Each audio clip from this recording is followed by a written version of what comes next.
All right, we got another one here. We got an 05 3.5 V6 Nissan Murano. Had some brake issues. We've got that taken care of. We're all in good shape there. One of the pistons was just at the cusp of being pushed out of the rear. We were able to get it reset in there. We've checked it, seems to be in fine shape. If we have any further issues back there, uneven pad wear, anything like that, we need to keep an eye on it for a little while, but we should be in good shape. But it's got new rotors and pads on the rear. We also had a couple of trouble codes in the PCM on this vehicle. One of them is the variable intake control solenoid, sets a P1800 or a P1800. And so we've done some checks on it. It's actually very simple and easy. It's right here. That should have, as far as the specs, they're a little bit difficult to find, around 30 ohms. Now, ohms is a static test, not a dynamic test, and I understand there's a difference, but when it fails an ohm test, it's pretty significant.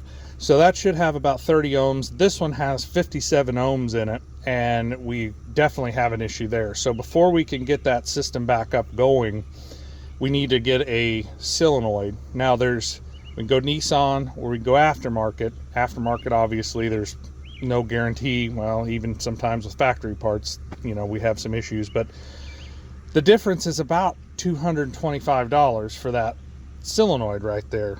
Nope, right there. So we can order either one. It'll take a couple of days to get them. But that's the main issue of why the check engine light's on. I also have I believe it's either a pending or a history code for bank 1 catalytic converter efficiency. So that's not going to affect drivability at all, but the check engine light may still be on, you know, at the point that, you know, that becomes a real issue and needs taken care of. It's probably going to need a catalyst with an air-fuel ratio and an O2 sensor for that bank to protect the catalytic converter and get as much good quality fuel control as possible. So not a big deal there. That needs to be taken care of. We can go either way on it.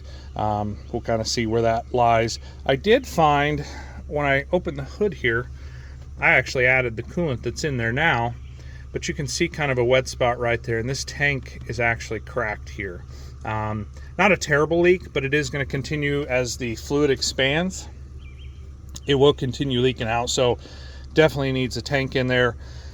The best way that I can explain this variable intake is a lot of people are familiar with Ford's intake runner control, and what that does on these and the performance relationship is it lengthens or it decreases the length of the intake runners here. So it gives either an easier, shorter path, or it lengthens it. And what that does is it increases or decreases, if it's not working correctly, either low end or high end performance.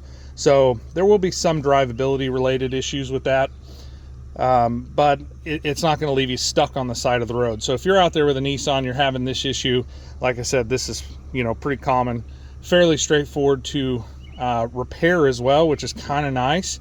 But we did find, you know, a couple other things, obviously some rear brakes, but the rest of the car's in really good shape. I hope this helps somebody out there.